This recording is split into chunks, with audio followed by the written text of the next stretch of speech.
Hello, this is Randall Standridge, and today we're going to be talking about tips for cleaning drill.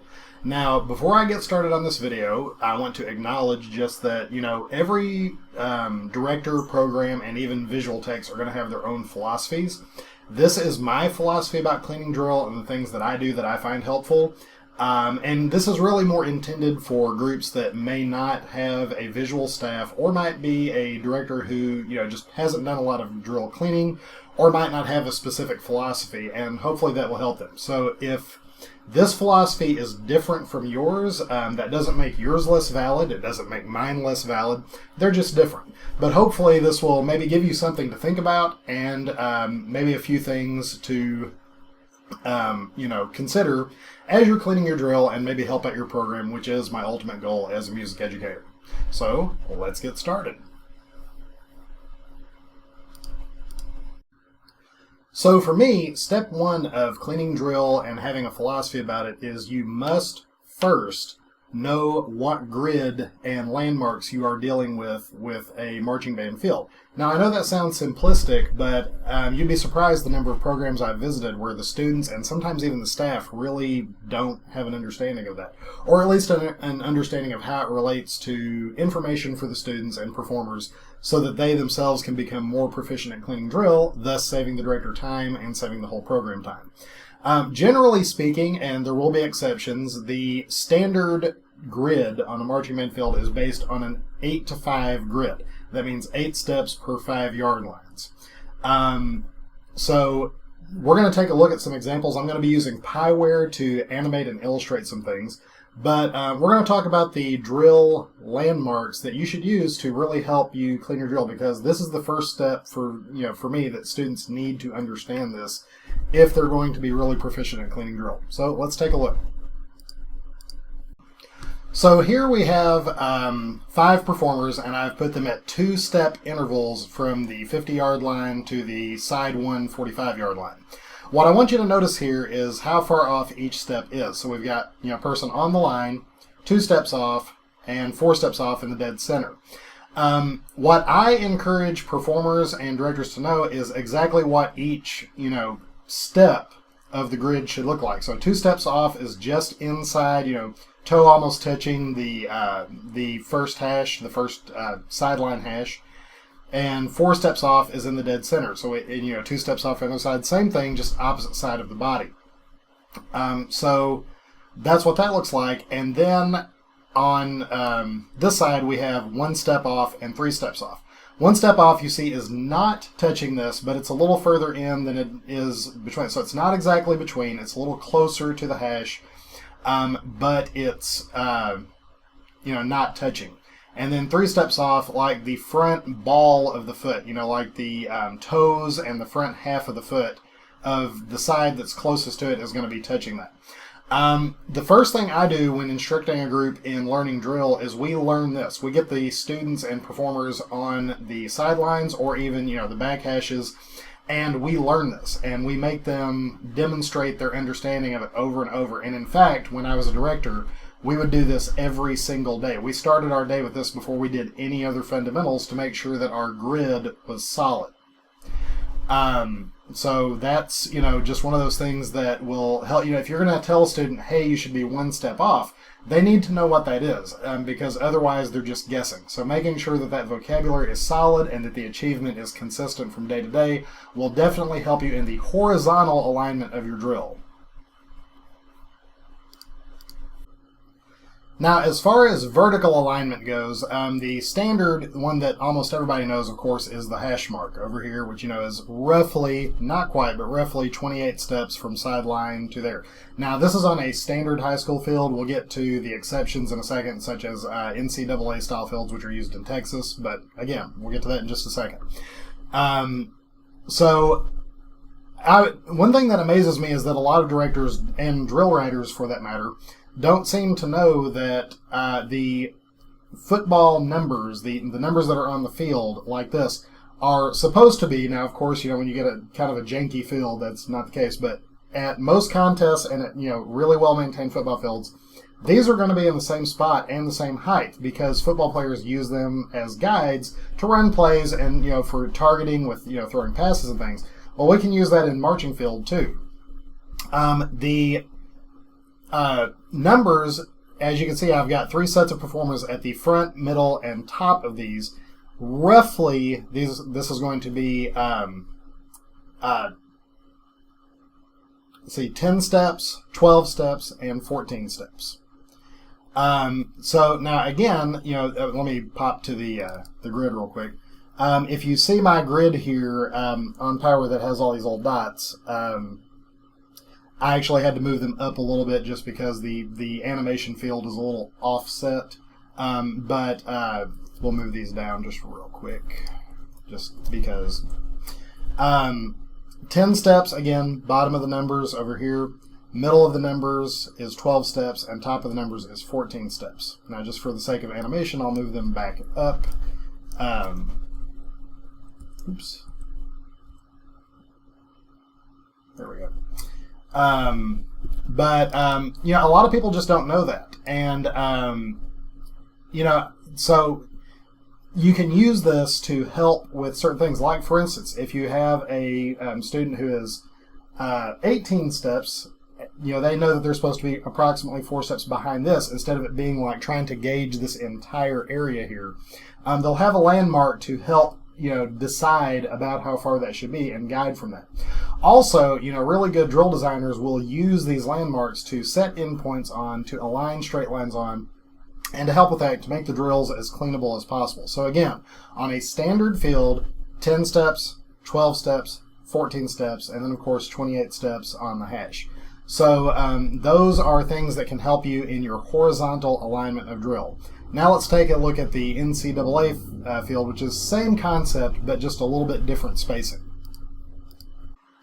So with the NCAA style field, the measurements for the numbers are roughly the same. Now, there is going to be a slight difference. But again, you can still kind of bank on 14, 12, and 10. Might be closer to 15, 13, and 11, but it's in that rough, within a one step, thing. The big difference is that the hash mark is going to be 32 steps instead of 28. So that's the NCAA difference. So not a huge difference. Again, the numbers might be just a little more skewed than they would be on a standard field, but that, again, it's still roughly safe to use those to help guide your students and to help them have a vertical awareness of the grid. So that's the grid. Now, what do we do with the grid? The next thing I will tell you, and this is where a lot of people have a lot of opinions, so I want you to listen to my opinion, and again, if you have a different philosophy, it doesn't make yours wrong. This is just how I approach it. But there's the big, discussion of, do you guide to the dot or do you guide to the form? For me, it's both, but it changes throughout the season. When I first begin instructing a group on drill, it is to the dot. We need to get the performers on their correct spots and to be on the dot. Because what you don't want to do at this point is have everybody changing all of the time because of one person's inconsistency. Because the whole, if you're really thinking about music performance, marching band performance, visual performance, whatever, the number one thing we are trying to achieve is consistency. And if we're not hitting the same dot all the time, then we're just not going to be consistent. So for me, I am more dot reliant than I am form reliant, but that does change a little later in the season, and we'll get to that in a second. The second thing is usually at this point in the season, at early points in the season, the performers, especially young performers, are going to be so concerned with their own individual achievement that having an awareness of the ensemble is going to be very challenging. That will come with time once they're more comfortable with their role, but their role must be mastered first, and to me that says dot. So early season, mid-season, get those dots correct. Get the performers on the dots so you're not creating wild inconsistencies and floating forms across the field. Now, once individual achievement has reached a certain level where students are more comfortable, the music is more easily achieved with the drill, then we can start working on guiding to the form, which is the next section of this video. But I'm just going to tell you, from years of experience, working with really great programs, learning from really great directors and instructors, I would say 2/3 of the season, guide to the dot. Get the performers on their spots, make them responsible for achieving their individual part, and the rest will really start to take care of itself. So now let's take a look at how to clean and guide to the form in the latter part of the season. So as we begin moving students towards guiding to the form, again emphasizing they have to hit their dot. We need to know two things. Each performer should know two things and have these next skills in their skill set as you develop the season. The first thing is they need to know as the form is moving where to look. You cannot assume that the students or performers are going to know where to look. Do they need to look to the front, to their right, to their left? Who are they guiding to? What should it look like? So that's what this is going to be about. So the first thing we're going to talk about is what certain shapes should look like from a performer's perspective. So we're going to flip the field around real quick. Take me just a second, and we're going to zoom in to some of these performers. And let's see here. Let me tilt the field down just a little bit. All right. So as we're getting closer to the performers, hang on. You can see right here, we're in a lot of straight lines. So from a performer's perspective, this should look, they should not be able to see the person past the person in front of them. So from a horizontal alignment perspective, if we're trying to create a straight line, this is what it should look like from the performer's perspective. If they see anybody offside that, or if they see themselves and they can see the whole line, they are out of the line. Don't assume students know this. You need to practice the skill and make sure that they know if something is supposed to be a straight line and what it should look like. So, if the front person is hitting that grid, like we talked about at the front part of the video, then everybody who's behind them should, in theory, be in this straight line like that. All right, let me go back here, and then we're going to get a curved form.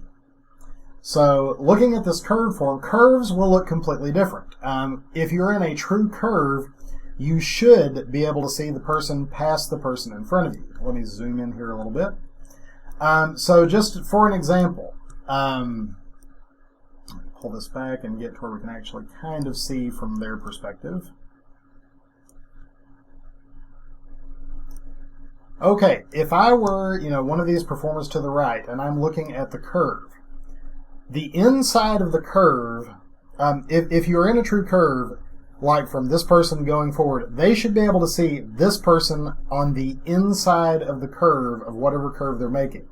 If they see that person on the outside of the curve, then something is seriously wrong. So from their perspective, the inside of the curve is where they should see each next person. And again, this is one of those things that a lot of students just don't know. So we need to make sure that they are aware of this, so that they can tell more readily if they're in the curve or if they're out of the curve, or what's happening with the form. If they're supposed to stay in the curve the entire time, and as they move they see everybody on this side of that person as opposed to that, then that is going to be a problem.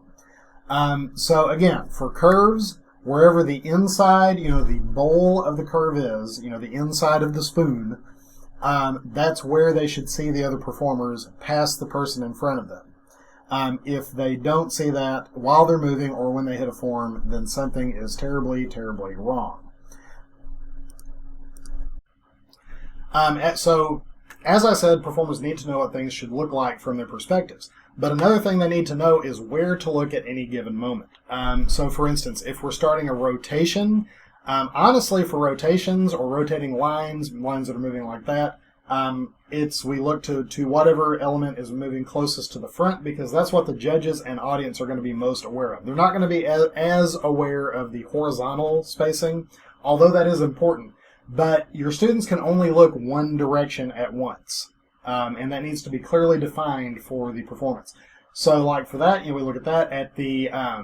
If it's a curve, I always prefer for them to look to wherever the inside of the curve is to make sure that we see what I was talking about, that it should look like the inside of the bowl of a spoon. And we maintain that as we go through a movement and when we hit a standstill position. So if your students don't know where to look or don't know where the landmarks are, you're going to have a very difficult time cleaning drill. The last thing, checking my notes, last thing I'd like to say is all of this is related to making sure the form is correct. But even if you hit the form correctly, I do want to just throw out another comment, like from one of my earlier videos, of how important body technique is. Consistent body technique from performer to performer. Everybody can hit their spot perfectly, but if the technique underneath that form is not correct, the drill will not look clean. I like to call it visual tuning. We need to all be visually in tune with each other, have the same visual tone. And that is going to go a lot further towards making your drill clean than anything else will. I would much rather see individual achievement of technique as opposed to, if there's one kid like maybe a step out of a form, as long as the technique and posture underneath it is solid, it's going to give me a lot better impression than a bunch of different body postures and different elbow postures and horn positions underneath perfectly executed drill. So make sure that the technique underlying all of this is solid. So just to recap some things, make sure your students and performers know the grid and that you do so that you can help them clean it. Then also make sure that the students are hitting their dots. If they're not hitting their dots, then they're causing problems for everybody around them. So instead of it being a one-person problem, it becomes a multi-person problem. Lastly, once individual achievement has reached a certain level, then we start guiding to the form, going through the season, making sure students know what the form should look like from their perspective, and clearly where to look. Lastly, a good drill designer, a good visual designer, will use these landmarks, techniques, and things in their drill writing to make your job as easy as possible. Good drill does not have to be difficult in the sense of, there's unnecessarily difficult things about it, like no good landmarks, no things like that. The techniques, the moves can be hard, but there should always be that, them giving you the best opportunity to be successful as possible in terms of landmarks and the grid. That's just good practice in my opinion. So that's pretty much it for cleaning drill. I hope this gave you some things to think about. And again, if you agree, great. If you disagree, fantastic. Everybody's approach is valid. It's really whatever works for your situation, your philosophy, and your program. If you have any more helpful hints, be sure to list them below in the comments. And also, be sure to subscribe. I've got some pretty cool stuff coming up that I think people will enjoy, both about concert band, marching band, everything. And so hit that subscribe button so you'll be in the know. Again, hope you enjoyed the video. I hope it's helpful. Hope you have a great marching season. And as always, peace, love, and music.